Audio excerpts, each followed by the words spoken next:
Bueno, muy bien, vamos a continuar con la segunda parte del programa. Rogamos vayan tomando asiento.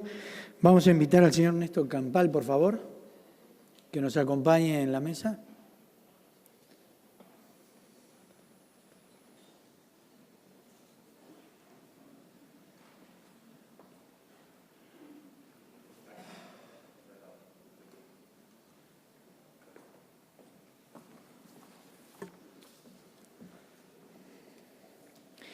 Muy bien, ustedes tienen frente así, de izquierda a derecha, al señor Néstor Campal, director de Movilidad Urbana de Intendencia de Montevideo.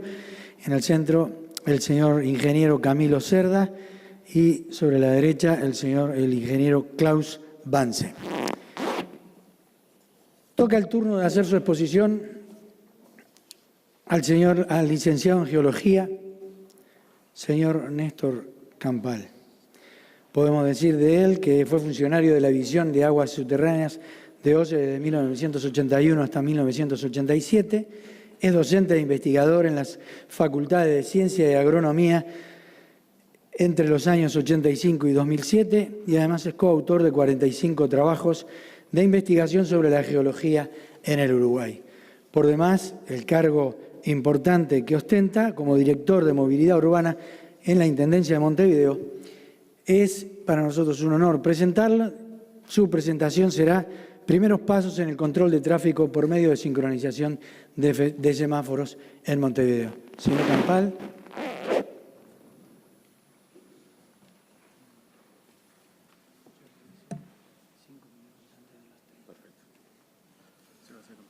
Gracias. Bueno, muy buenos días para todas y para todos. Realmente un placer poder compartir este espacio con todos ustedes y agradecerle especialmente a la Cámara de Comercio Uruguayo-Alemana la organización de estos eventos. Un poco antes de tocarme la responsabilidad de la conducción política del Departamento de Movilidad, durante mucho tiempo estuve en el Departamento de Desarrollo Ambiental. Por lo tanto, hubo muchos temas en los foros de ciudades sustentables que estaban bien relacionadas. Y hoy, cuando el señor presidente de la Cámara, en unas palabras extremadamente profundas, porque muchos de los temas que tocó se viven, obviamente, desde la administración municipal, cuando nos recordaba la huella de carbono de este acto o de cualquier acto humano, me dieron ganas de festejar que la Intendencia certifica por primera vez en su historia, en este periodo, y lo certificó hace unas pocas semanas, la captura de 12.100.000 metros cúbicos de gas emanados del sitio de disposición final de residuos de la ciudad de Montevideo. Eso representa unas 4.250 toneladas de metano y, como señalaba el señor presidente en la equivalencia, unas 104.000 toneladas de dióxido de carbono. Es la primera vez que la ciudad de Montevideo, y es la única ciudad y el único vertedero en nuestro país, que tiene un conjunto de instalaciones como para capturar el metano emitido por los residuos urbanos. No solamente en eso se avanzó en nuestro depósito de residuos, también es el único vertedero que tiene una planta ad hoc de tratamiento de lixiviados que permite que un hecho que acaeció durante mucho tiempo, y es que los lixiviados de los residuos que todos producimos afectaban la zona asignada al depósito de residuos, hoy puedan ser tratados, enviados a la planta y bombeados como el resto de los residuos líquidos de Montevideo por el sistema de saneamiento. Y claro que otro tema que el señor presidente tocaba es que la medida es un tema extremadamente importante y previa a cualquier decisión, porque si no medimos, si no conocemos, probablemente nuestras opiniones estén bastante alejadas de la realidad. Y Montevideo, y agradecemos también a la República Federal de Alemania, porque en su momento los técnicos del Laboratorio de Calidad Ambiental de la Intendencia fueron formados en cursos en la República Federal de Alemania sobre el inventario de gases de efecto invernadero de la ciudad de Montevideo, no los del país, que hace muchos años que se vienen desarrollando a través de la Dinama, sino los que la Intendencia ha hecho para el territorio del departamento de Montevideo. Ese inventario específico para esta región nos muestra que la movilidad es responsable del 36% de las emisiones de gases de efecto invernadero en nuestro departamento. Por lo tanto, el tema de la movilidad y el tema de la sustentabilidad asociada al tema del cambio climático tiene hoy una dimensión conocida y se debe generar las estrategias adecuadas para que esa dimensión conocida se reduzca y mejoremos en ese aspecto como hemos de mejorar en muchos otros. Quisiera también aprovechar la ocasión porque anoche a las 8 o 9 de la noche el doctor Ramón Méndez, responsable, como ustedes saben muy bien, responsable primario de la Dirección de Energía y uno de los individuos que ha sido pieza clave en el cambio de la matriz energética de nuestro país, me confirmó telefónicamente que fue firmado por el ministro correspondiente, por el presidente, el decreto que elimina la tasa impositiva para la importación de automóviles eléctricos, tanto destinados al transporte público como para el transporte privado. Con esto veníamos trabajando con Ramón hace muchísimo tiempo, porque obviamente la adecuación de la matriz del transporte es una consecuencia de que el país haya hecho el avance que hizo en el cambio de la matriz energética. Hablar de transporte eléctrico en el Uruguay hace 10 años hubiera sido una locura porque no había con qué alimentar ese transporte eléctrico. Hoy podemos volver a pensar en un transporte eléctrico cero emisiones para el Uruguay y hay una gran cantidad de elementos que deben confluir para que ello ocurra. Hay entre ellos, uno es el esquema impositivo para las cargas que estos vehículos, que suelen ser bastante más caros que un vehículo convencional, las cargas hagan posible que los usuarios, sean de la industria, sean usuarios individuales, puedan acceder al transporte eléctrico con los beneficios que para todos tiene este elemento. Cuando con el ingeniero Fernández, que nos acompaña hoy, nos asignaron la responsabilidad de ingresar al Departamento de Movilidad,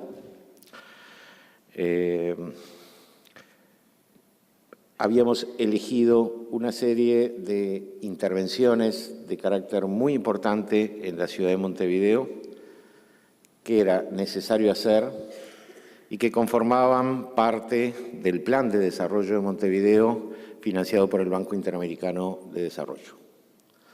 Entre esas intervenciones, una de las intervenciones que consideramos de mayor importancia fue el Centro de Gestión de Movilidad de Montevideo. El conjunto de intervenciones no tuvimos la fortuna de que recibiera las aprobaciones correspondientes del sistema político y, por lo tanto, la Intendencia afronta sola, en este caso, las inversiones necesarias para desarrollar el Centro de Gestión de Movilidad, porque se le cortaron las vías de financiación natural que la Intendencia tiene desde hace más de 32 años con el Banco Interamericano de Desarrollo y desde hace 5 en particular en el tema de movilidad. Pero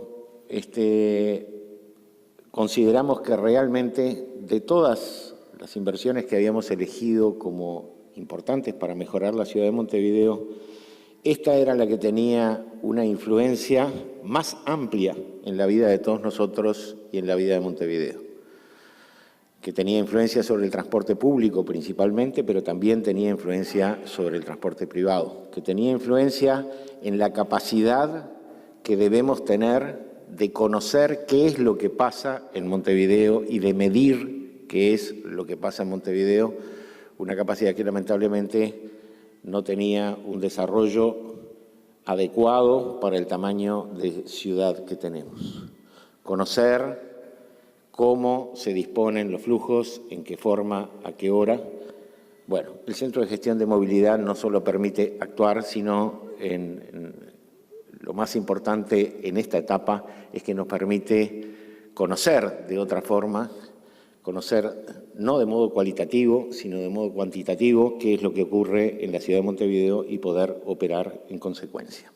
Debemos agradecer al Banco Interamericano de Desarrollo que de manera desinteresada nos ha proporcionado el auxilio de un técnico de la talla de Klaus Vance, que nos ha auxiliado a desarrollar el proyecto que el equipo técnico de la Intendencia, no solo constituido por funcionarios de movilidad, sino también por funcionarios del área de comunicaciones e informática de la Intendencia, han venido desarrollando.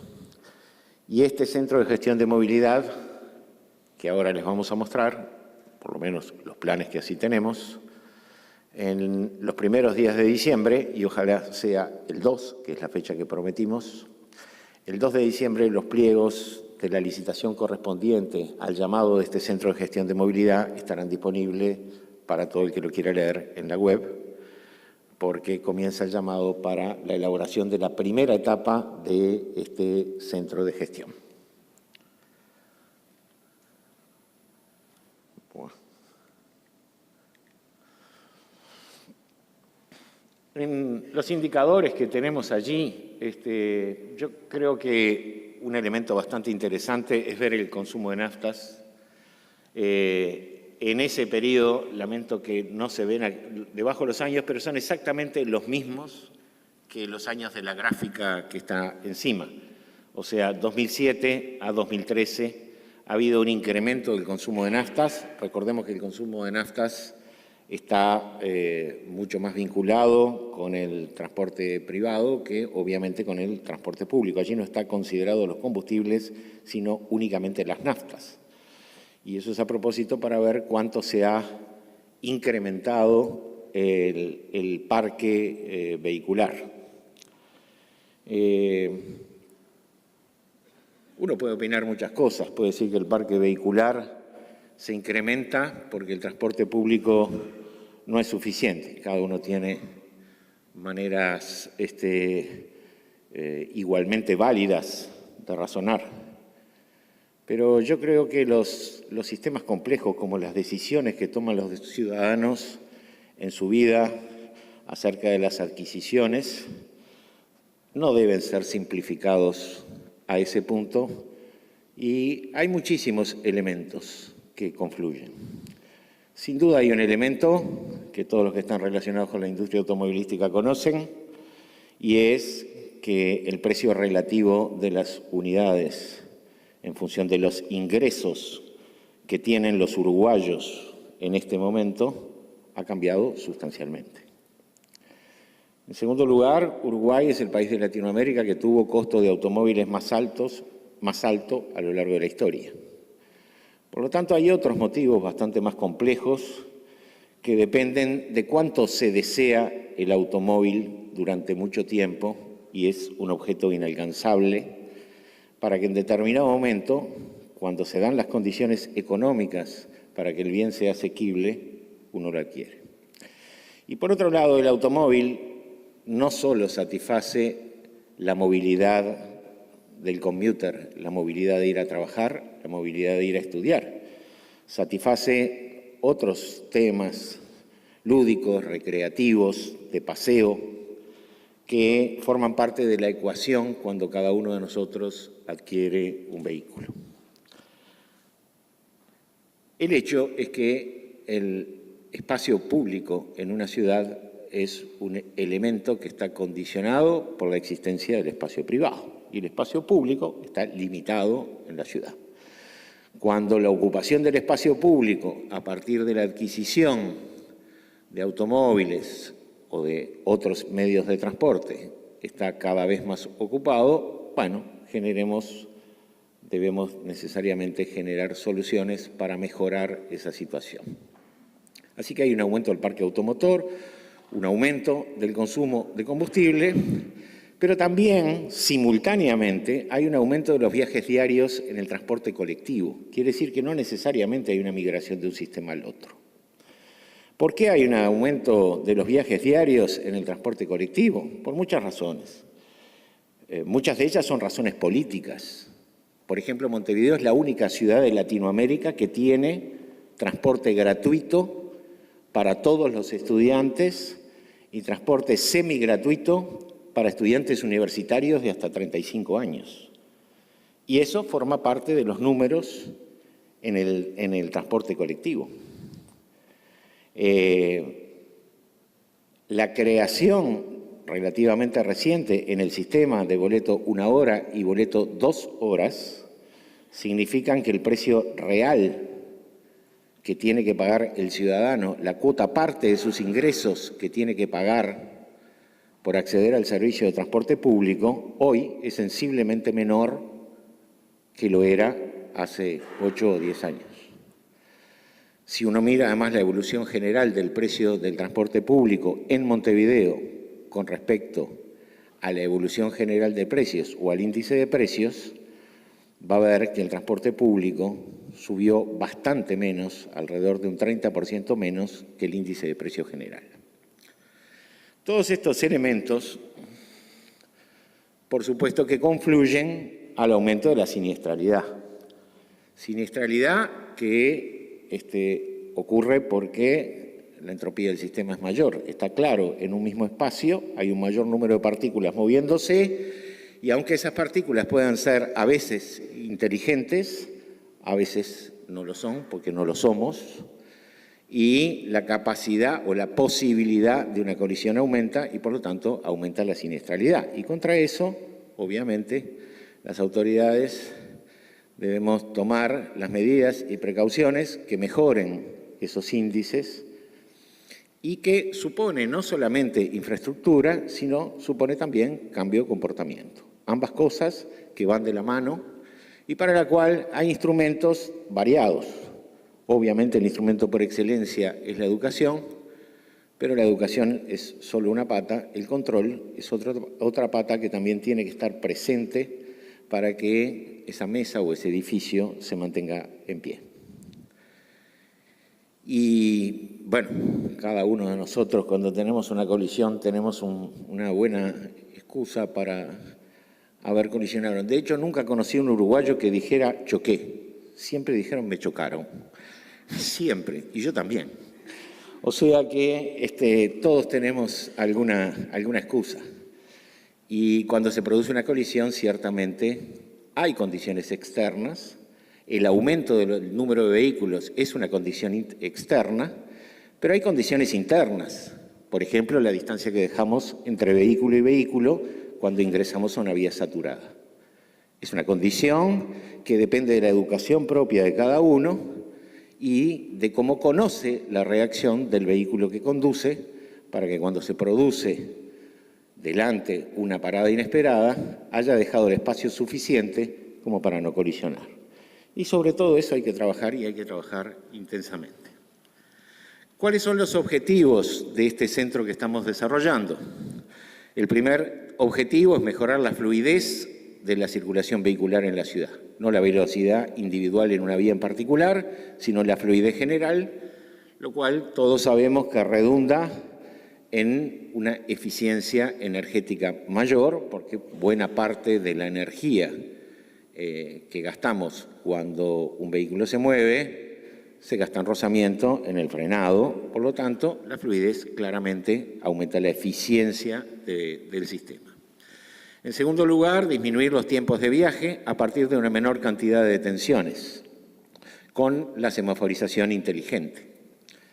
es difícil percibir para el ciudadano y les pido permiso para hacer una anécdota. Hace poco, en una reunión, alguien contraponía diciendo que la ciudad es un territorio de conflictos, lo cual comparto. Siempre para una intervención hay dos opiniones que pueden ser encontradas según el punto de vista que se vea la intervención y según quien lo ve. Y yo agregaba, no son dos personas diferentes, son la misma persona en dos situaciones distintas.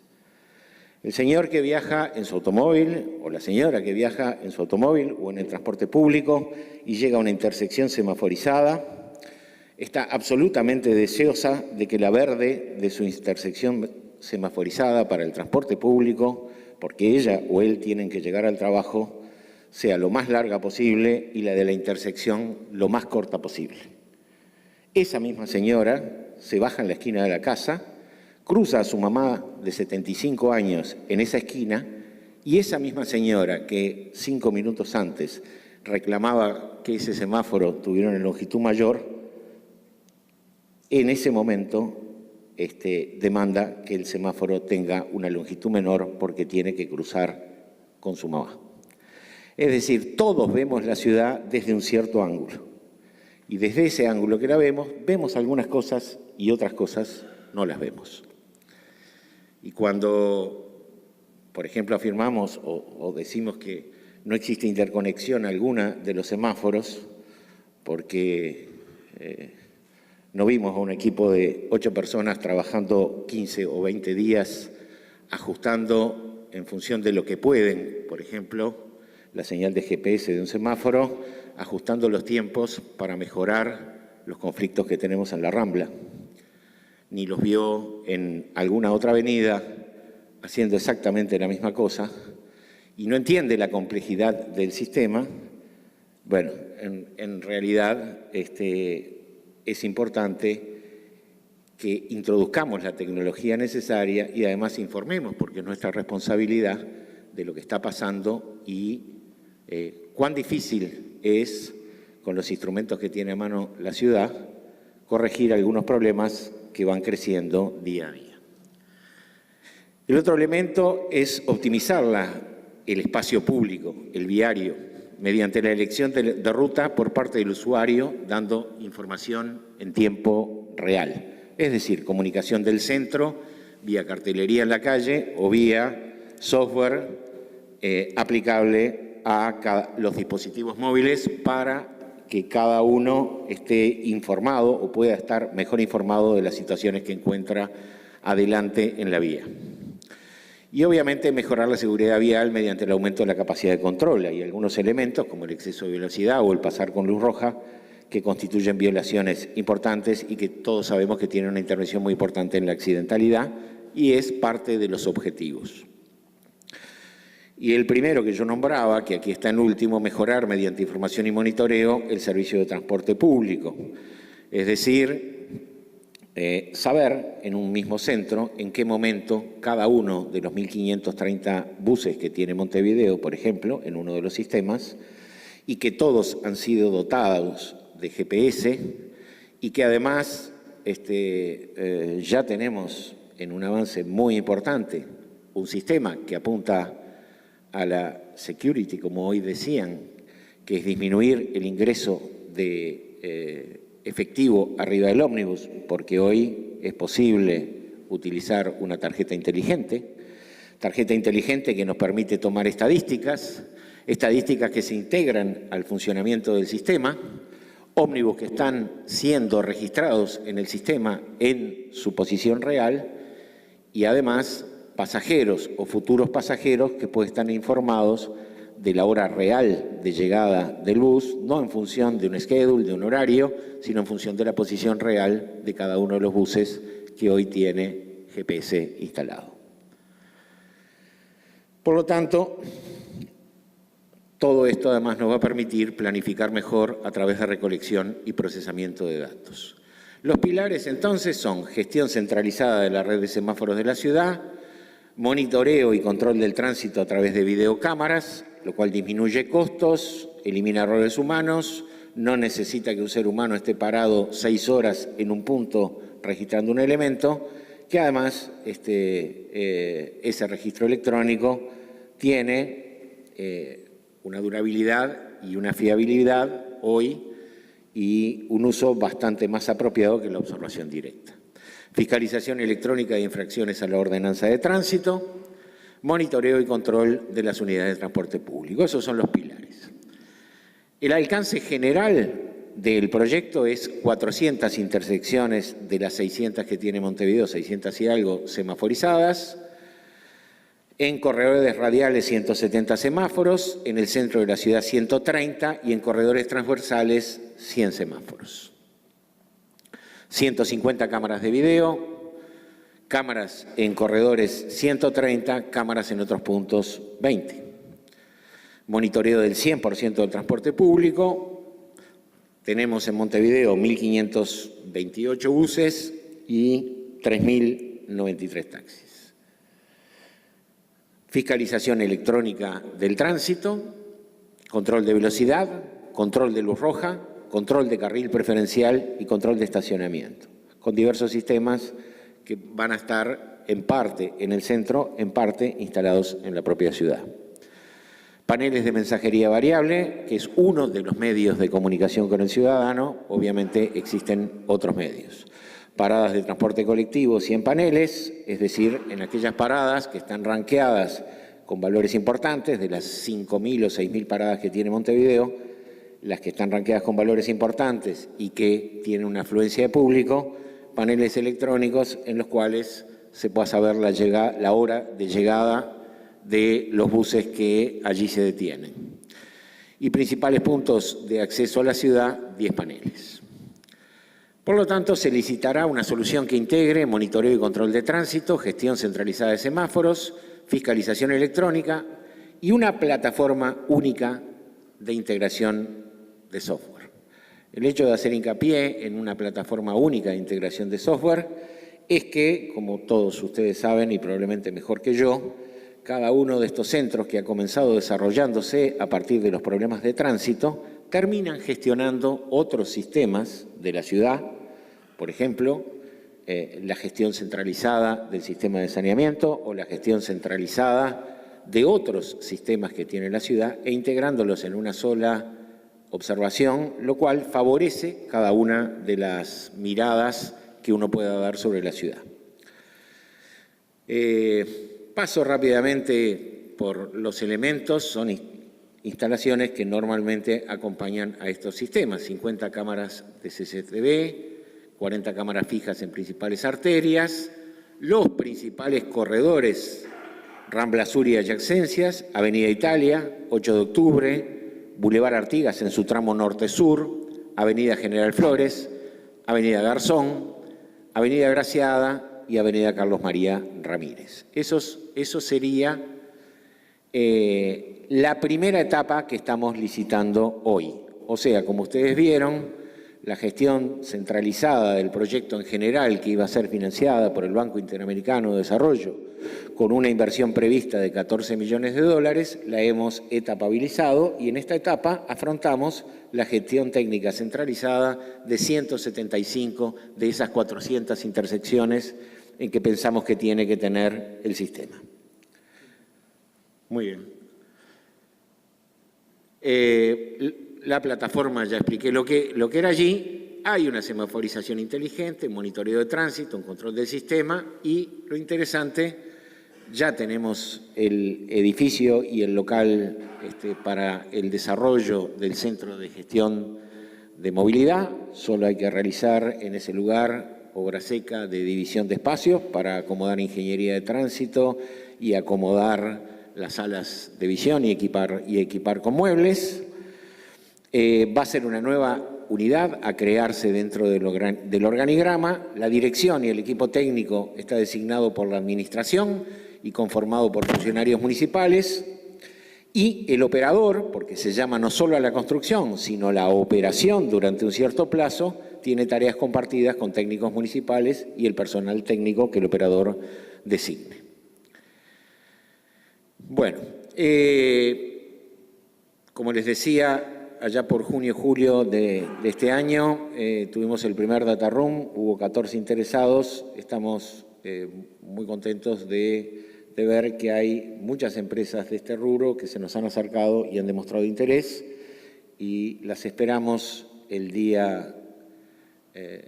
a partir del día 2 de diciembre que se publica el pliego. Esperamos sus comunicaciones para contestarlas cuanto antes mejor y lo más precisamente que puedan para que no haya dudas en la generación de algo que Montevideo seguramente precisaba desde hace un tiempo y que trataremos de gestionar en los próximos meses, que es la semilla del Centro de Gestión de Movilidad. Muchas gracias.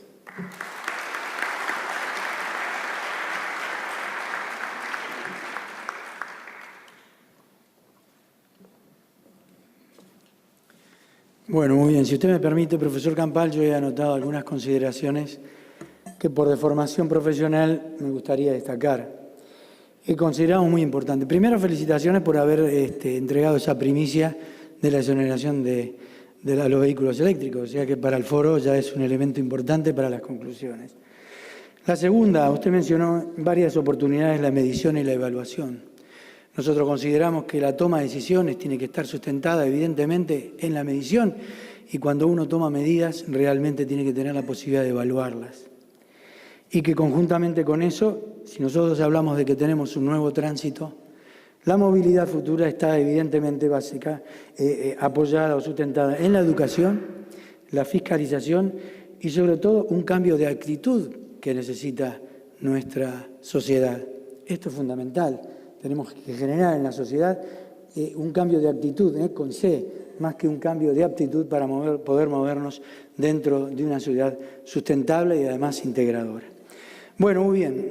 En segundo término, vamos a invitar ahora al ingeniero Camilo Cerda Gasmurri. El ingeniero Camilo Cerda Gasmurri es City Account Manager de Siemens para la ciudad de Santiago. Se desempeña también en el rol de Marketing Estrategia y CRM de las divisiones Energy, Management y Mobility. Sus principales responsabilidades se relacionan con el trabajo con las ciudades para identificar oportunidades a través de la tecnología que mejoren la sustentabilidad y calidad de vida de sus habitantes. Es MBA de la Universidad Adolfo Ibáñez e ingeniero civil industrial de la Universidad de Chile. Agradecemos su presencia, le invitamos a su participación.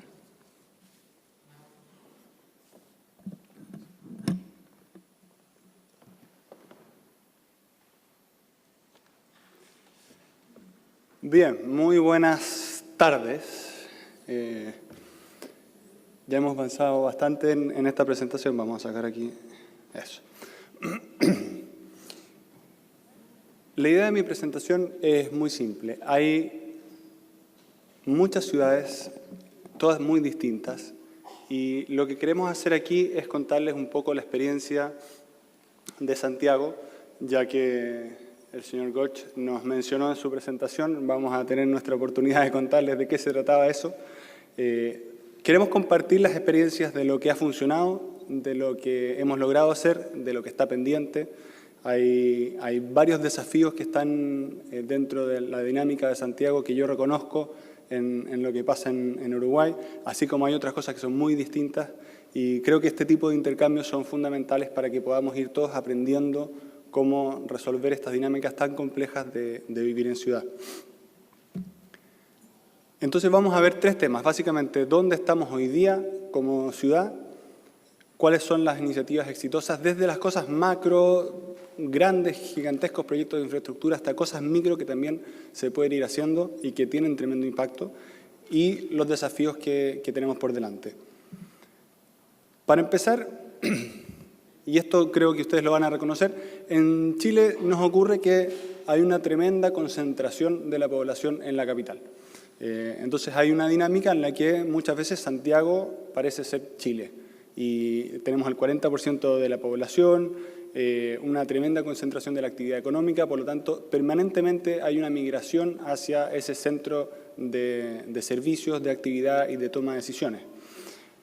Hablábamos del milenio urbano y de que se va a generar una urbanización. Bueno, en Chile en particular la urbanización ya ocurrió. El 90 y tanto % de la población en la región metropolitana ya está en la ciudad misma, y dentro del país el 90% de la población ya vive en ciudades. Por lo tanto, Chile hoy es un país urbano, y las dinámicas y las problemáticas que pasan en las ciudades son fundamentales para la calidad de vida de los habitantes. Pero en realidad, cuando hablamos de Santiago, yo les estoy mintiendo. Santiago en realidad no existe. La ciudad de Santiago de la que hablamos no existe. Lo que existe son 52 municipios. Y en esos 52 municipios, encima hay un gobierno regional que es absolutamente simbólico, y la toma de decisiones ocurre municipio por municipio. Entonces, en ese fantástico arcoíris de colores que ven ustedes ahí, en cada uno de esos lugares se están tomando decisiones locales sobre qué es lo que va a ser la ciudad. Se pueden imaginar lo complejo que es tratar de resolver una ciudad de ese tamaño, de 6,9 millones de habitantes, cuando hay que sentar en la mesa 52 municipios. O sea, los tomadores de decisión, cada alcalde con un asesor, son 100 personas en la mesa para tratar de tomar una decisión coordinada. Por lo tanto, una de las principales trabas que tiene una ciudad como Santiago no es ni tecnológica ni de urbanismo, es tan básica como tener la toma de decisiones. También podemos decir que estamos en una situación promedio. Los rankings a veces son un poco complejos porque hay muchas cosas que se esconden en un número final. Entonces, efectivamente, Santiago en transporte, como pueden ver ustedes ahí, en el último estudio de ciudades sustentables de Siemens para América Latina, salió muy bien en transporte, pero en otros elementos estamos muy mal. Por ejemplo, ustedes ven que en el tema de energía y huella de carbono, Santiago está en pésimo lugar, básicamente porque tenemos una matriz muy concentrada en generación térmica, y al igual que ustedes no tenemos hidrocarburos propios, así que además es muy dependiente de la importación y muy cara de generar. Pero como el transporte es un tema destacado, quiero compartir con ustedes qué es lo que hemos podido ir haciendo en ese tema. Y al final ven que el número de promedio esconde todas estas variabilidades dentro del total. Entonces, cuando hablamos de transporte en Santiago, claramente la gran vedette y el tema del que todos los santiaguinos están orgullosos es este eje estructurante del metro. Y la gracia que tiene el metro es que justamente es la columna vertebral sobre la que se estructura toda la movilidad dentro de la ciudad. En todas las zonas más densas de la ciudad, en todos los grandes corredores, la forma más eficiente de mover grandes volúmenes de gente es en metro. En superficie o subterráneo, dependiendo de las distintas zonas, es efectivamente una forma tremenda de ayudar a la movilidad. Y para que tengan una escala, en el caso de Santiago el metro mueve 2,5 millones de pasajeros al día. Es un tremendo proceso que tiene hoy 138 estaciones, 140 kilómetros de línea, con 6 líneas de metro instaladas, y como decían hace un rato, las últimas líneas se están construyendo con tecnología sin conductor. Por lo tanto, nuevamente vamos a tener una ciudad que nos va a permitir aprovechar esta infraestructura del metro de la forma más eficiente posible, además de la sensación de ir en el primer carro y que no hay nadie conduciendo el metro. La gracia de los metros sin conductor es que efectivamente caben mucho más pasajeros en una línea, porque los metros pueden ir mucho más cerca uno del otro en forma segura. Por lo tanto, son esos pequeños cambios de la inteligencia y la tecnología que le damos a la infraestructura que con las mismas estaciones y la misma red podemos mover más gente. Y eso es fundamental. Al año 2025, y digo al año 2025 porque es una fecha que se ha fijado la ciudad de Santiago para trabajar los temas de movilidad. Y se proyecta que vamos a tener ya 2 líneas adicionales para llegar a 8 líneas de metro, poder conectarnos con el aeropuerto, que es claramente un paso simbólico súper importante, y conectarse con otros sistemas de tránsito también masivos, como son los trenes de cercanía, los trenes suburbanos, los tranvías y teleféricos. Aquí debo decir que después de lo que ocurrió en Medellín, en Santiago la cantidad de proyectos de teleféricos han sido espectaculares. Está lleno de ideas de teleféricos. la verdad que la integración que se logró en el caso de Medellín al darle oxígeno a un lugar apartado a través de una infraestructura de transporte público de calidad es un ejemplo fantástico de lo potente que puede ser el transporte en mejorar la calidad de vida de los ciudadanos. Así que tenemos muchos proyectos de teleféricos inspirados en esa idea. Pero al final el metro no resuelve todo el problema. Y les quiero contar muy rápidamente cuál es la historia del transporte público de los buses, que finalmente mueve una buena parte de la gente dentro de la ciudad. El sistema original era lo que nosotros llamábamos las micros tropezón. Yo no sé si ustedes entienden lo mismo que nosotros por tropezón, pero no era muy fluido. Cada una de estas micros tenía un dueño, entonces teníamos 5.000 empresarios funcionando en un sistema de forma, como se imaginarán, más o menos caótica. Y el primer proceso fue decir, a ver, esto hay que ordenarlo, hay que hacer ciertos corredores, el mismo proceso que han hecho ustedes de consolidación, y dijimos, vamos a pasar a un sistema más ordenado con las micros amarillas. Entonces pasamos de la tropezón a las micros amarillas. Todas las micros son amarillas, se licitaron corredores, se generó una cierta estructura empresarial más sólida, todavía con muchas empresas, pero ya más de un bus por empresario, y dimos un paso. Sin embargo, había una tremenda competencia por los pasajeros en las vías, había muchas líneas que combinaban distintas empresas, por lo tanto se cortaban entre sí, había un serio problema en cómo se coordinaban estas distintas operaciones. Entonces dijimos, vamos a hacer un Transantiago, que es básicamente una copia del Transmilenio, pero aplicada a la realidad local. Entonces dijimos, como se hizo en Bogotá, vamos a hacer corredores más segregados, vamos a hacer muchas menos empresas, zonas grandes de la ciudad que van a tener una sola empresa que no compite con otras, sino que más bien compite con el sistema para tener buenos estándares y tener beneficios a partir de las tarifas.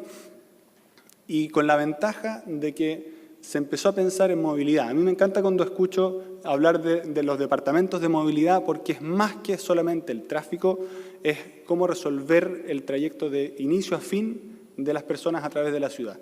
Y cuando hablamos de movilidad y hablamos de esa integración, pasan cosas muy interesantes. Y aquí, una de las razones por las que Santiago está tan bien rankeado en estos rankings es que efectivamente se integra la forma de moverse por la ciudad con la tarjeta VIP, que en este caso es el sonido VIP. La tarjeta VIP te permite iniciar un viaje en un bus, pagando con tu tarjeta, cambiarte a otra modalidad de transporte, por ejemplo, continuar en metro, hacer la parte troncal de tu viaje así, salir del metro y tomar un segundo bus en una misma dirección hasta tu destino final, y todo ese viaje es un solo viaje integrado donde la tarifa se paga una sola vez. Por lo tanto, estoy pasando por distintas instancias, pero es un solo viaje y por lo tanto lo pago una sola vez.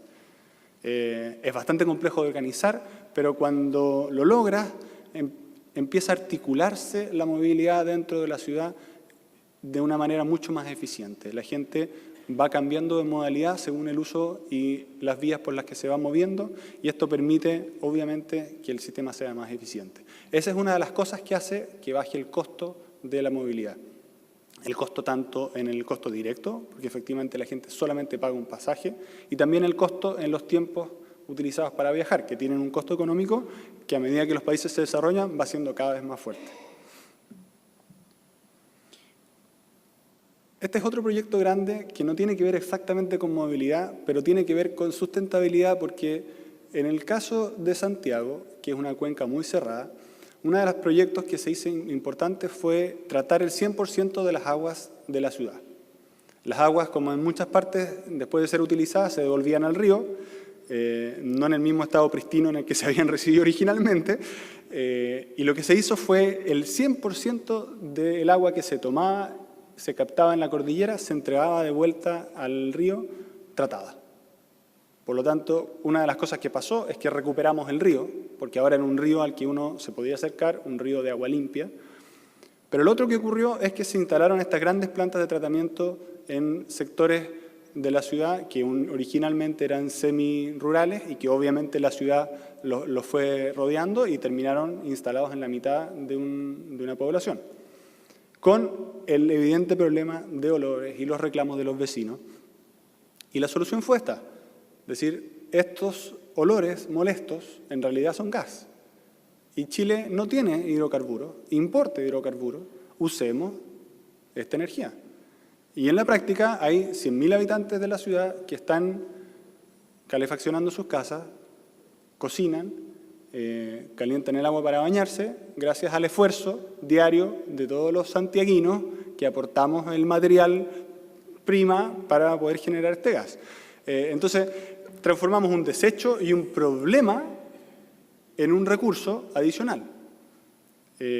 Habría que revisar si esto es carbono neutral, no lo tengo claro, pero hay una implicancia ahí también en términos de huella de carbono. Lo otro que tenemos es que la ciudad está cruzada por un río. Como muchas ciudades se estructura alrededor del río, entonces un muy buen lugar para poner carreteras es justamente ese eje. A pesar de ser un país muy sísmico, tomamos la decisión de poner las carreteras debajo del río. Entonces uno se mueve por Santiago, por una carretera, y en vez de interrumpir la ciudad con una gran obra, se puso subterránea la carretera debajo del río. Con un modelo de concesiones, de manera que no fuera el Estado el que tuviera que poner toda la inversión, y eso permite que los que quieren circular rápido, los que no están tomando transporte público, que andan en vehículos particulares, pagando un peaje, pueden circular debajo del río y no interrumpir la movilidad en la ciudad. Es súper importante evitar estas grandes obras que cortan la ciudad, porque efectivamente eso segrega la ciudad, la hace mucho menos habitable, menos amable. Más gente termina subiéndose a los autos cuando es difícil caminar en la ciudad. Ahí ven también que es un sistema bastante razonable de cobro de peaje sin detención, por lo tanto es una forma muy simple de atacar ese problema. Relacionado también con el río Mapocho, y aquí quiero pasarme a lo micro. En Santiago también tenemos un foro como este, que se llama Santiago 2041, que busca pensar la ciudad a los 500 años de su fundación. Y decir, ¿qué tenemos que hacer hoy día para que al 2041 tengamos una ciudad amable, habitable, sustentable? Y destacamos ahí algunas iniciativas ciudadanas que aportan a esta solución. Porque no todos son sistemas de metro y grandes inversiones del Estado, sino que también hay muchas cosas que los ciudadanos pueden hacer. Y quisimos destacar cuando los ciudadanos se toman esa iniciativa y viven su ciudad en forma propositiva. Este grupo de arquitectos dijeron, sí, es cierto, el río Mapocho cruza la ciudad, pero el río Mapocho tiene un régimen nival. Por lo tanto, es un río que tiene agua 2 o 3 meses al año. El resto del tiempo, el río Mapocho es una cuenca básicamente seca. Por lo tanto, hay una infraestructura que está construida ahí para transportar agua que la mayor parte del tiempo no se utiliza para nada y cruza la ciudad en forma ininterrumpida por el centro neurálgico de la ciudad. Entonces ellos dicen, ¿por qué no pedaleamos por ahí? ¿Para qué vamos a construir una ciclovía? Que cada alcalde la construya hasta el borde de su comuna. Por lo tanto, en cada uno de esos colores que vimos hay un sistema distinto de ciclovías que no conectan uno con otro. Y en vez de eso, tenemos una ciclovía que ya está construida. ¿Qué es lo que tenemos que hacer para eso? Simplemente dar acceso. La cuenca está lista, está pavimentada. Lo único que hay que permitirle a la gente es entrar y salir de ahí en todos esos meses en el que la infraestructura está botada. Entonces es una forma distinta de mirar la ciudad. De decir, esta es mi ciudad, yo me puedo apropiar de ella y aprovecharla, utilizarla en forma creativa. Por eso destacamos esta iniciativa que ya tiene, gracias a la publicidad que se le dio, tiene el apoyo de varios alcaldes de las comunas más centrales de la ciudad y esto que está hoy día en render lo vamos a ver en los próximos meses ya ocurriendo en forma real. Como les decía, tenemos problemas de hidrocarburos, entonces tuvimos que buscar formas creativas de tratar de no depender de la importación. Y descubrimos que las papas fritas son un tremendo potencial de combustible. No sé si ustedes acá comen papas fritas, ¿sí? ¿No? Bueno, en Chile sí se comen muchas papas fritas, y especialmente en las comunas más pobres hay una tremenda cantidad de emprendimientos, de pequeñas cocinas que venden papas fritas. Entonces, hay una tremenda cantidad de aceite que se devuelve al sistema de desagüe, que es súper contaminante, y la comuna más pobre de Santiago decidió tomar la iniciativa y hacer algo constructivo con este desecho. en el patio de atrás de la municipalidad. Ellos mismos diseñaron un proceso para transformar el aceite en biodiesel. Tienen un sistema de recolección, las personas juntan 5 litros y la municipalidad retira los 5 litros, los transforman en biodiesel y el 25% de la flota de la municipalidad se abastece con el biodiesel de los desechos de la fritura de papas fritas. Entonces, de nuevo, es una iniciativa súper simple, totalmente de iniciativa de la municipalidad. Esto no tiene apoyo de nadie, pero a ellos les significó también un ahorro. Entonces, hay muchas de estas cosas que se pueden hacer que van desde las grandes infraestructuras a estas pequeñas cosas que son win-win, donde la tecnología está al alcance si nosotros nos atrevemos a dar ese paso. Ahora, no todo es tan bonito. Efectivamente, Santiago está encerrada por la cordillera en los Andes y un montón de cerros alrededor. Es básicamente una olla que en el invierno se tapa por encima con una capa de inmersión térmica y toda la contaminación que se genera queda atrapada ahí. Hoy día es zona saturada de todo lo que se mide, o sea, de material particulado PM10, PM2,5, monóxido de carbono, ozono, zona latente para NO2, o sea, efectivamente es una ciudad en la que es muy difícil respirar. Los santiaguinos nos acostumbramos, pero cada vez que tenemos visitas, la gente llega y nos dice, ¿cómo pueden respirar ustedes acá adentro? Bueno, sí, orgullosos del metro, pero hay mucho que hacer todavía. El estudio del proceso de aquí al 2025 nos dice que, como pasa en muchos países, a medida que la gente puede comprarse auto, se compra auto. Y si se sube al auto, es muy difícil que se bajen del auto.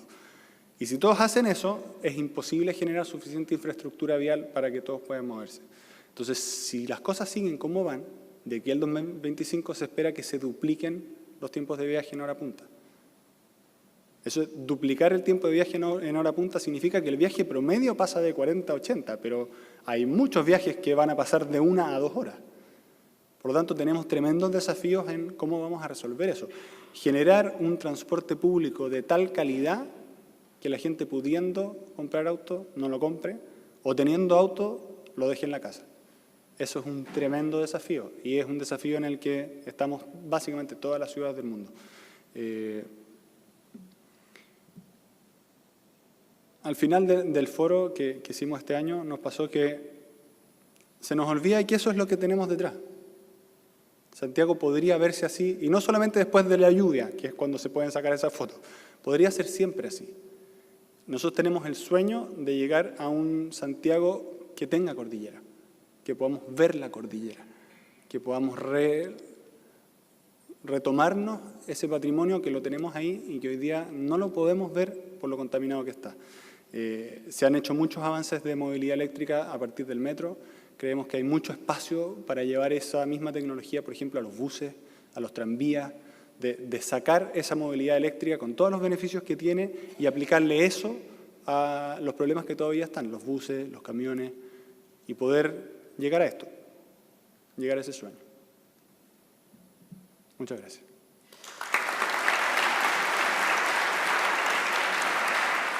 Muy bien, muchas gracias, ingeniero Cerda. Muy clara la exposición. Dos cosas antes de dar participación al próximo expositor. Es muy importante para la organización que todos aquellos que tienen este formulario lo puedan llenar y pueda ser entregado a la salida. Es importante que nosotros podamos hacer la medición de carbono que hemos generado. Esto en primera instancia. Segundo, que una vez que termina la exposición, el ingeniero Klaus Vance se va a abrir una etapa de debate y todos pueden hacer las preguntas sobre las dudas que le han quedado.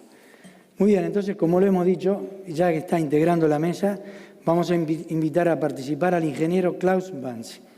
Este ingeniero, podremos decir que dentro de sus competencias principales, forma parte de arquitectura de proyectos y sistemas ITS, sistemas de control y manejo de tránsito, sistemas de comunicación alámbricos e inalámbricos, sistemas telemáticos para tránsito y transporte. Y por otro lado, manejo de proyectos internacionales y entrenamiento técnico en todos los niveles. Para nosotros es un honor poder dar la palabra a un representante internacional de lo que es el proyecto Movilidad Urbana. Muchas gracias. Creo que el honor es más bien mío. Montevideo es una de las ciudades en el mundo que más me encanta visitar. ¿Sí? Yo hago parte del equipo del ingeniero Campal. Muchas gracias por las palabras y también quiero agradecer aquí a los ingenieros presentes porque el trabajo del diseño de ese proyecto no lo hice yo solo, lo pude solo hacer con el fuerte compromiso de la Intendencia, de la misma señora Intendenta y de un gran equipo de trabajo multidisciplinario de varias entidades que están aquí todos sentados. Alcen la mano, por favor. Sin pena, sin pena, sin pena. Ya, alza la mano, pues. Che, ¿está? Listo. Es que cada país me contamina un poco como mi español, aquí se me pegó el ta. Yo soy el último ponente, estamos un poco retrasados, voy a tratar de hablar un poco más rápido. Ese problema en título de una ponencia no es nunca muy bonito, como el profesor, el decano dice, son potenciales, yo también quiero verlo así, pero quiero, ya que estamos entrando en Montevideo en una fase de un sistema muy inteligente, digamos, de movilidad, quiero nutrirlos de algunas experiencias de las cuales siempre tenemos que aprender. Si algo malo pasa, no tenemos que agachar la cabeza, sino de tratar de aprender y mejorarlo en nuestros proyectos. Lo que voy a tratar es cortamente presentar quién es ITS Colombia. Yo soy presidente de ITS Colombia. Hablo de la criticidad y los cuellos de botella que encuentro en muchos proyectos y después de algunos casos de estudio y unas conclusiones y recomendaciones. ITS Colombia, ¿quién es? En el continente existen algunas organizaciones ITS, las más grandes y más conocidas ITS América. Después hay México, Brasil, Argentina, Chile y también en Colombia tenemos una organización ITS, la cual yo presido ad honorem. ¿Qué hacemos? Hacemos cada 2 años una feria, seminario Andina-Traffic. Aquí también tengo una falla ortográfica, no solamente nuestra amiga de Medellín tiene el 2015, aquí me falta el mes, es 16 y 17 de marzo de 2015 en Bogotá. Hacemos seminarios como estos, hacemos foros, hacemos cursos de capacitación, hacemos una feria de transporte público con la IEEE y algunas universidades hacemos simposios también sobre sistemas inteligentes de transporte. Publicamos una revista, la pueden bajar gratuitamente de internet y no solamente leer, sino ojalá también escribir alguna vez algo, un pequeño aporte tal vez de la academia aquí de Uruguay sería bienvenido. Y hacemos un evento hace unos 3 años que es el diplomado, que es un programa de capacitación en el área de los sistemas inteligentes de transporte. Es por el momento el único programa de alto nivel en América Latina y en español. Ok, primero, cuando hablamos de sistemas de gestión de movilidad o los sistemas telemáticos, tal vez vale la pena aclarar, cuando mucha gente habla de los ITS, de los sistemas inteligentes de transporte, habla básicamente de lo que los alemanes, como somos muy exactos en la ingeniería, lo llamamos de los sistemas telemáticos, sistemas de telecomunicaciones e informáticos para la movilidad. ¿Sí? Y son sistemas de misión crítica. ¿Sí? Yo hago nomás aquí la pregunta, ¿podríamos imaginarnos Montevideo mañana sin semáforos? ¿O sin una tarjeta de control de recaudo? ¿O la firma Kutska sin un control de flotas? ¿Una ciudad sin sistemas de comunicaciones? Yo creo que la respuesta rotundamente es no, no podemos imaginarnos. Y la movilidad, todos los sistemas que manejan la movilidad, sea un metro de Santiago, un Transantiago, un Transmilenio, un metro Medellín, o sea la semaforización de una ciudad grande, cuando falle es donde apreciamos qué tan bueno era, aunque no era el mejor. Es decir, a veces los sistemas somos muy rápidos en criticarlos, pero si no los tendríamos a un nivel básico, estaríamos en un gran desorden. Yo quiero imaginarme mañana que apaguemos 100 semáforos en Montevideo y yo no quiero imaginarme lo que ustedes llamarían el quilombo que tendríamos. Yo aprendí recientemente el significado de quilombo, así que hay que tener cuidado usar esa palabra, ¿no? Sí. Así que quiero recordar, cuando hablamos de sistemas telemáticos para la movilidad, esos son sistemas de misión crítica. Para mí es una cosa inaceptable, por ejemplo, que falle un sistema porque no hay un respaldo. Imagínense, hace unas 3 semanas se falló el sistema de administración y cobro del estacionamiento del aeropuerto El Dorado de Bogotá. Son cosas que no deben pasar. Sistemas de movilidad son críticos. ¿Cuáles son los cuellos de botella que yo me encuentro? Es un cuello de botella que a veces ni nos damos cuenta porque no sabemos de ellos. Arquitectura de los proyectos. Yo quisiera saber quién aquí construiría una casa sin hacer antes una arquitectura. ¿Y para qué sirve la arquitectura? La arquitectura me define cuál es el problema que quiero resolver. Quiero un estacionamiento, quiero una clínica, quiero una cárcel, quiero un banco, quiero un edificio para algún uso o mi casa particular. Yo con la arquitectura describo el propósito de existir de esa edificación. Lo mismo existe para todos los sistemas telemáticos. Digo, no, debería existir, mal formulada la frase. Lamentablemente yo veo muchos proyectos telemáticos donde no existe la arquitectura que me describe el por qué. ¿Por qué estoy haciendo todo eso? Santiago fue lamentablemente el protagonista de un artículo que iba a citar, que dice cuando el cómo es más importante que el por qué, es que cuando se implementó el Transantiago empezó lejos de ser en condiciones óptimas. Eso pasaba porque todo el mundo sabía cómo hacerlo, invitamos a los mejores expertos y nadie preguntaba por qué vamos a hacer un Transantiago. Y después surgieron algunos pequeños sobrecostos en los cientos de millones de dólares. En fin, cuello de botella superado, pero los aprendizajes en la telemática no son baratos, son muy costosos y vale la pena, como dije esta mañana, dijiste, planificar. Normas técnicas. Es un rollo es una palabra colombiana que me tiran los colombianos. Es un cuello de botella muy típico y creo que también aquí nos tenemos que enfrentar a eso. Cuando yo no tengo normas técnicas nacionales, yo tengo que empezar a citar normas de otras partes. Y eso es lejos de ser óptimo, porque siempre se presta para lo que llamamos los malos entendidos en los procesos de licitación. ¿Y por qué van a citar en Uruguay una norma tal que no es de Uruguay? Es porque no existe. Nos toca a veces citar normas internacionales porque no tenemos normas técnicas. Aquí sería un llamado a la intendencia tal vez, a las universidades, al Ministerio de Transportes, de abrir una mesa para crear una serie de normas técnicas uruguayas en el área de la tecnología para la movilidad. Los diseños.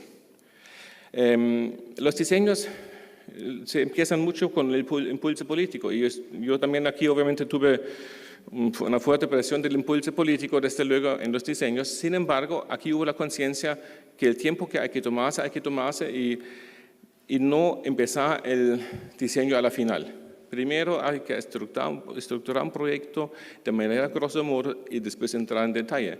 Yo veo muchos proyectos donde el detalle es excelente, se sabe de qué color está el microchip y cuántas patas tiene, pero no se sabe para qué fue implementado. Entonces, los diseños son clave para el éxito de los sistemas telemáticos de movilidad. Y ahí estamos a veces sufriendo graves problemas. ¿Por qué? Porque ciertas tecnologías no han llegado todavía a algunos países y Uruguay, como está un poco lejitos de todo, lo cual es bonito, a mí me gusta, en tecnología puede ser a veces un reto. ¿Sí? Por ejemplo, si mañana hago un llamado a ofertar o interesarse en un proyecto en algún país más al norte, vienen tal vez 2 o 3 veces más fabricantes. Aquí también tiene un pequeño reto en la parte de los diseños. En la administración, muchas entidades no están preparadas para operar un sistema de movilidad. ¿Sí? Yo veo muchas ciudades, puedo citar ejemplos de Perú, de Colombia, del Ecuador, de Bolivia, donde se implementó un sistema, semáforo inteligente, transporte público inteligente, y después no hay quien lo opera. Así que la administración tiene que entenderse que hay varios grupos de actividades. Una es la de promocionar un proyecto. Excelente. La otra es de implementarlo y la otra es de operarlo. Y yo creo que la operación hoy en día hay una tendencia fuerte de que sea una tarea mixta entre el sector público y el sector privado. Yo creo que ojalá aquí hemos logrado una fórmula óptima para que esa tarea salga sin grandes perjuicios.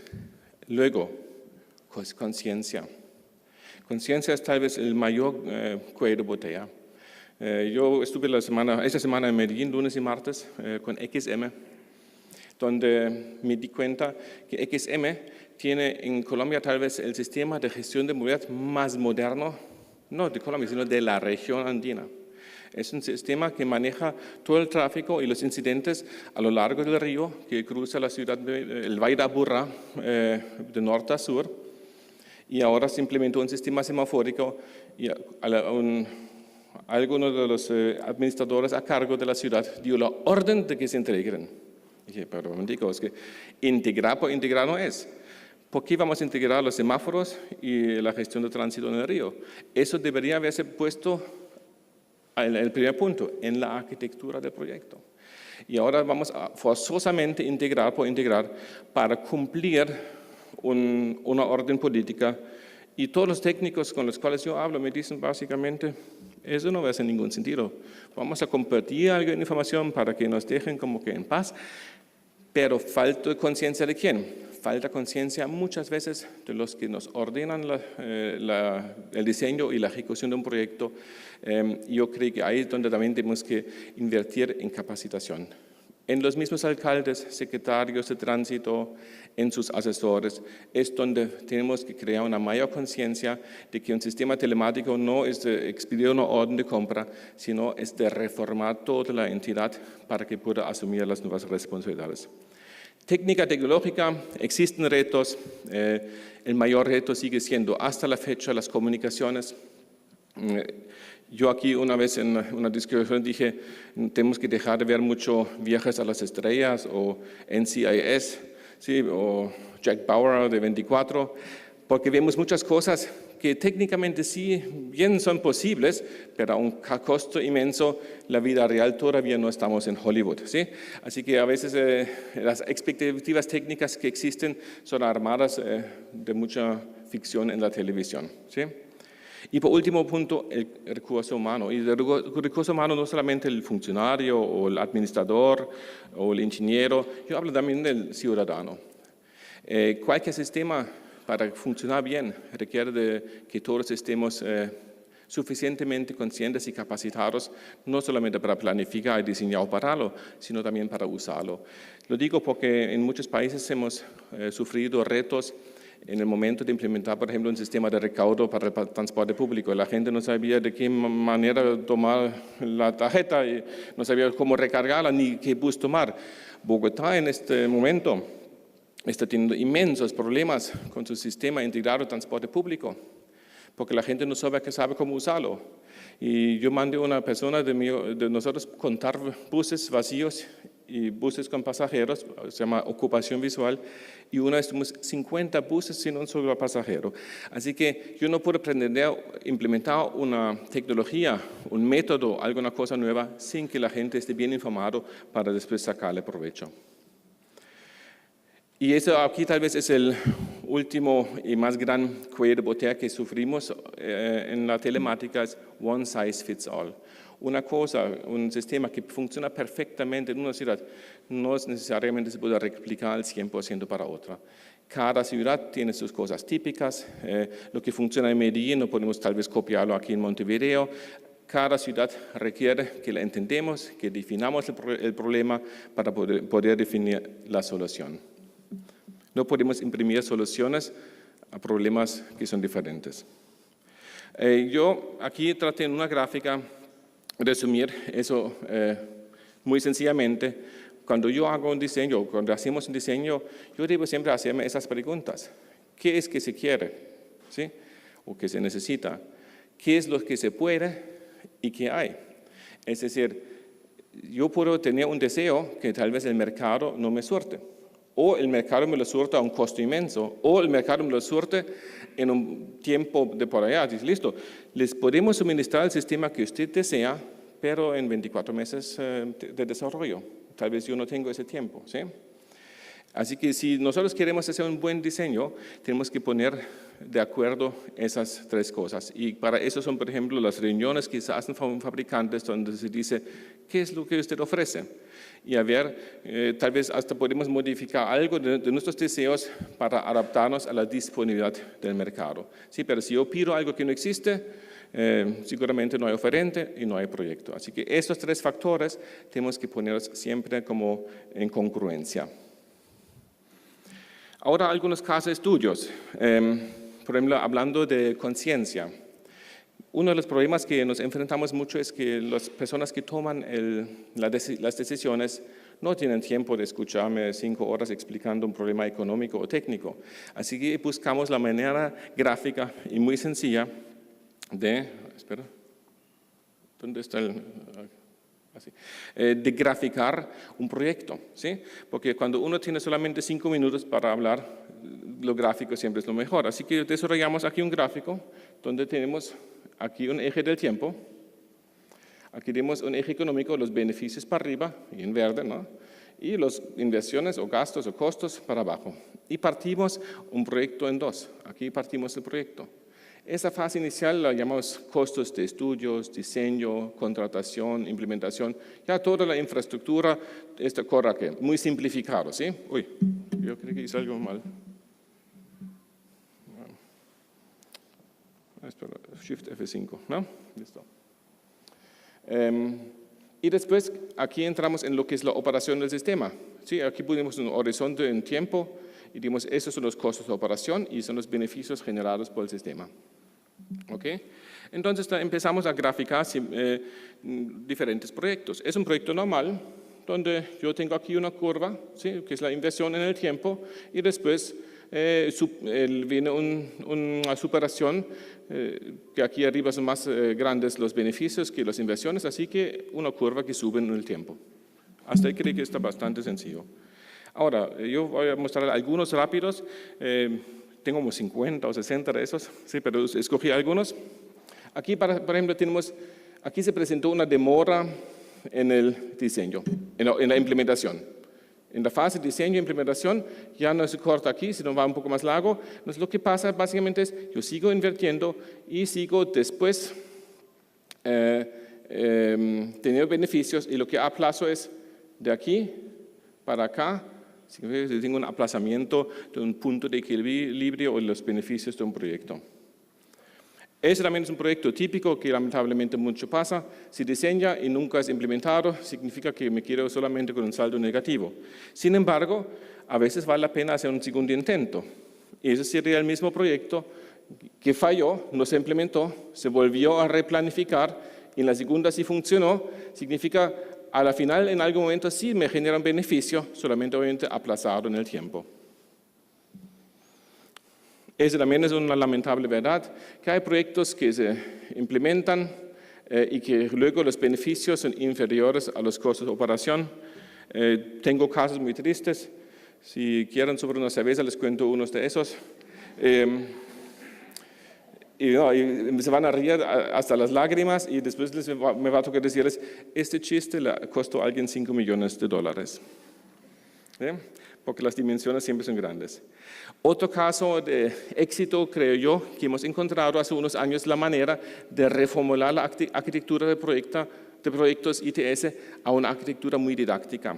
Una arquitectura que no solo para técnicos, sino para administradores, para el jefe del departamento administrativo, todos pueden entender esa arquitectura y inclusive con colores distinguimos en este caso de Trujillo lo que es existente en un color, lo que es parte de la actual etapa de implementación en otro color y lo que es de futuro en otro color. Básicamente tengo en una página el plan maestro de los próximos 15 años de todo lo que es la telemática para la movilidad. Y eso se ha usado en Perú, en Ecuador, Colombia, Chile y ahora aquí en Uruguay.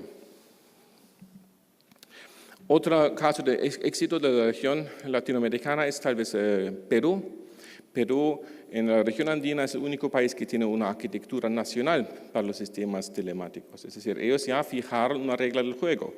Y de hecho, el momento que se estableció una arquitectura nacional, que es como decir las reglas del fútbol, si yo no puedo botar una pelota a 22 personas que no conocen las reglas y después se matan o no sé qué cosa, yo debo establecer reglas de juego, en la tecnología igual, y una arquitectura nacional establece la regla del juego y promueve el negocio. Yo creo que el país que más proyectos ITS tiene en la actualidad, y en relación a su tamaño bastantes, es el Perú, quien cuenta con una arquitectura nacional, escribe los porqués y los cómo de los sistemas telemáticos a nivel nacional. Y el otro caso de éxito es cuando hace unos años pensamos de por qué van tantos proyectos mal, por qué no hay arquitecturas, por qué los diseños van al revés. Nos sentamos entre la academia, el sector público y el sector privado en Colombia y desarrollamos un currículo para un curso de ITS que se llama Diplomado en Diseño e Implementación de Proyectos ITS, y ahí tratamos todos los temas que yo he mencionado como cuellos de botella. Primero, arquitecturas y comunicaciones en un bloque A. Después, tecnologías específicas. Eso cambia cada año acorde a la necesidad, desde sistemas de gestión de tránsito, de recaudo, de túneles, de fiscalización, de peajes, pesajes, todo eso. Y abajo, integración de proyectos y una cosa que es muy importante, cómo hacer estudios de beneficio-costo para justificar los proyectos tecnológicos. Aquí hay alguna foto. Desde luego cerramos con una clausura bonita en la finca de la universidad. El año antepasado habían 2 argentinos que hicieron una parrilla, entonces era muy bonito. ¿Sí? Y en conclusión decir, one size does not fit all. Yo no puedo imprimir soluciones de un lado así nomás a una nueva ciudad. No es posible. Yo debo tomarme el tiempo, sentarme, entender la ciudad, entender los problemas, describir los problemas, ¿sí? Y pactarlo en lo que es una arquitectura. Proyectos que no tienen arquitectura, después integrarlos va a ser una cosa medio forzosa, ¿sí? Va a ser una cosa difícil, con un sobrecosto inmenso. Si yo tengo una arquitectura para la ciudad, ¿sí? Y básicamente aquí ya la tenemos, va a ser mucho más fácil integrar otros actores y otros sistemas, ¿sí? Pero ya están fijadas las reglas del juego.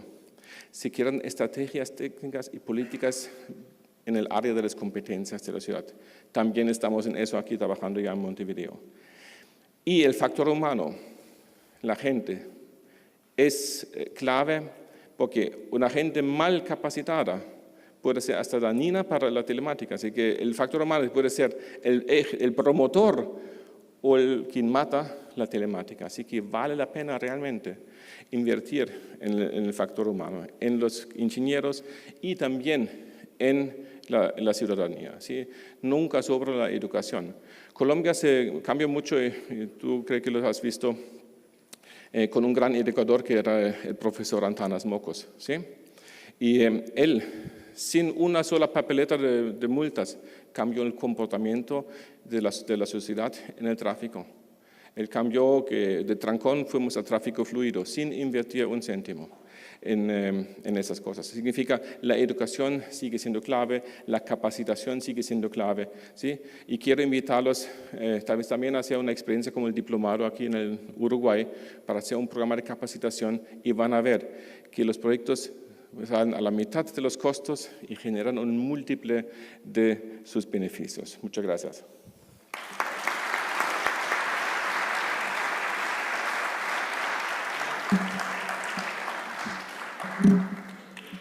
Muchas gracias, señor consultor del Banco Interamericano de Desarrollo. La exposición fue muy clara y realmente también muy amena. Vamos a invitar a que formen parte del panel, por favor, a quienes fueron los primeros expositores, ingeniero Eduardo Gortz, por favor, y la arquitecta Mónica Pavón. ¿Se quedan todos, sí? Vamos a abrir ahora una instancia de debate donde cada uno de los asistentes puede formular la pregunta que desee, mencionando a quién va dirigido. Adelante.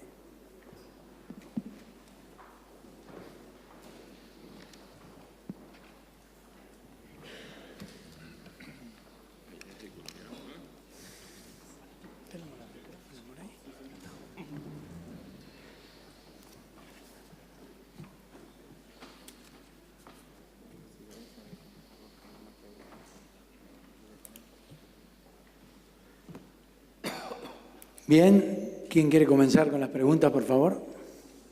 Tenemos un panel de especialistas realmente interesante. Bueno, abrimos el fuego nosotros, a ver si se animan. Un auditorio un poco tímido. Sí, perdón.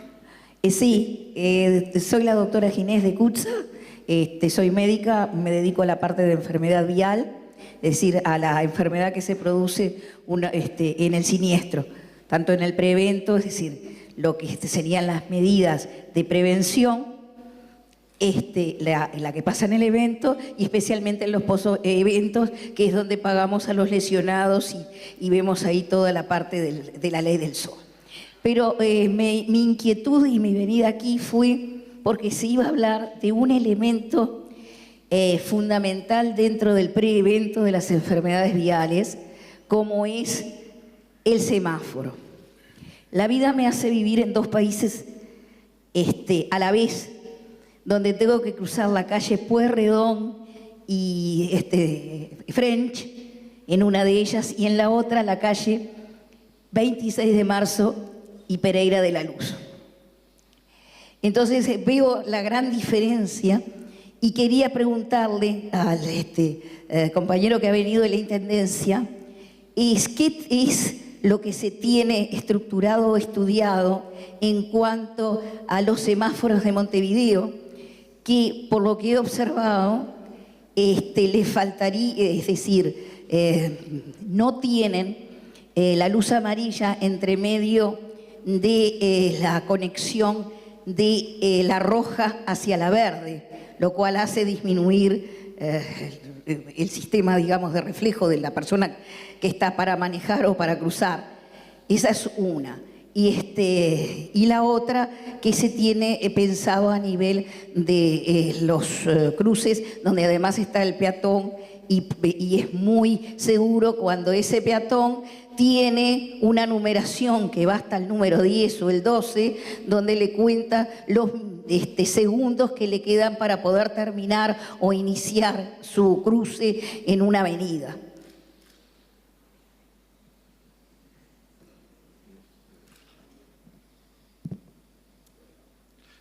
Bueno, no sé si le comprendí bien la pregunta porque fue bastante extensa y compleja y no se siente realmente muy bien desde aquí. Pero entiendo primero que si se refiere a algún tipo de señalización que forma parte del sistema semafórico y que no tiene amarilla, supongo que se estará refiriendo a la señalización para el peatón.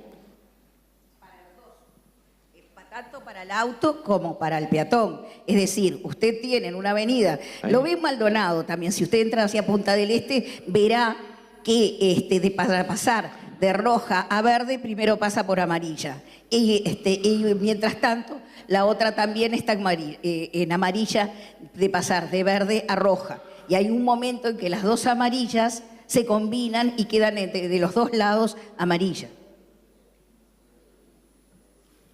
Bueno, en Montevideo yo desconozco que para pasar de... A ver, no nos confundamos. La luz verde de avance, la amarilla, tiene la función de señalizar que el tiempo para la verde está culminando y va a ser luego luz roja. Pero no hay pasaje de luz roja a luz amarilla. Bueno,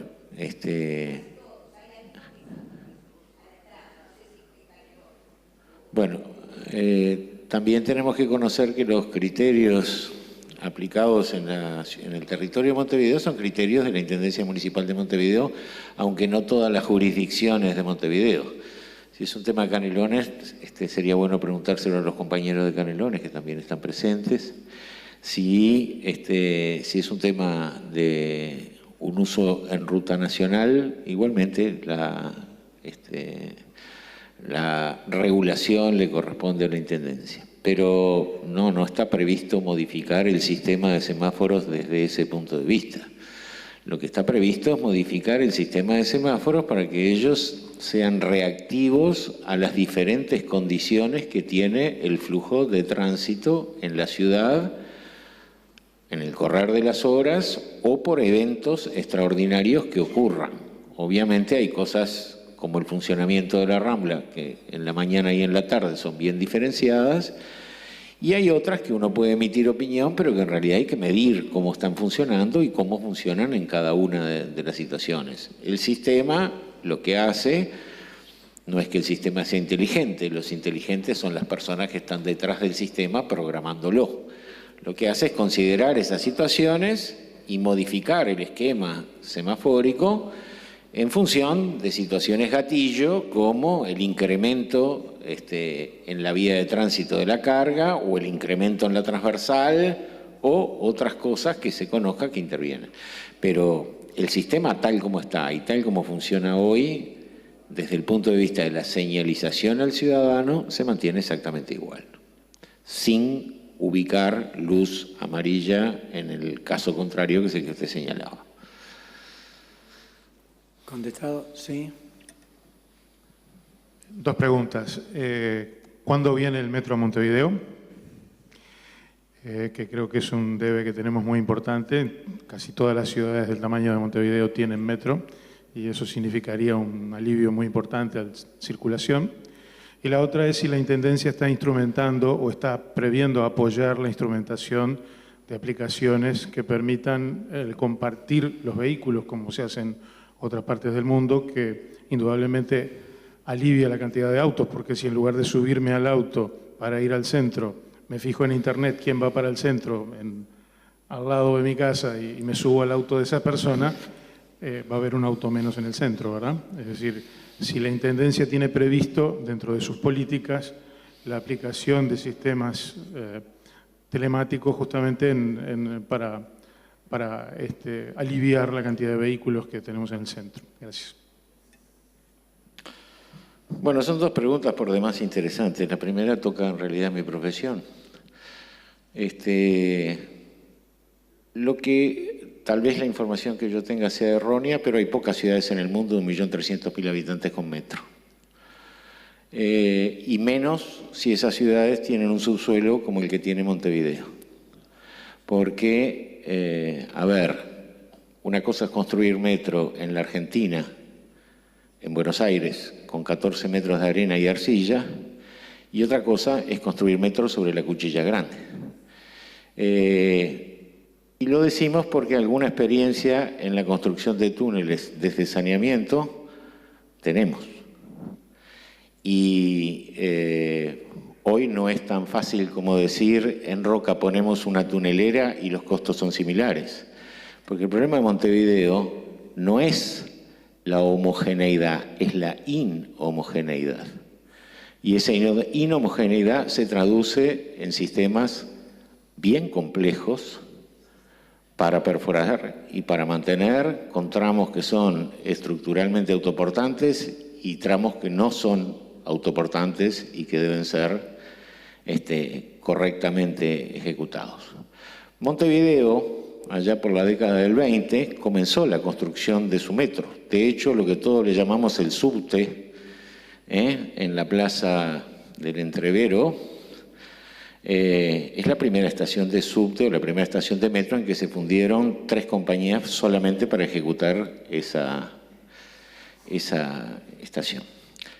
Pero en esto, en que hay opiniones diversas y todas muy respetables acerca de si es necesario o no es necesario, como en otras tantas cosas, y me parece que lo más sano y razonable es medir los flujos, conocer exactamente quién se va a transportar y a dónde, conocer el monto de esa inversión y definir cuáles son los plazos en los que vamos a amortizar esa inversión.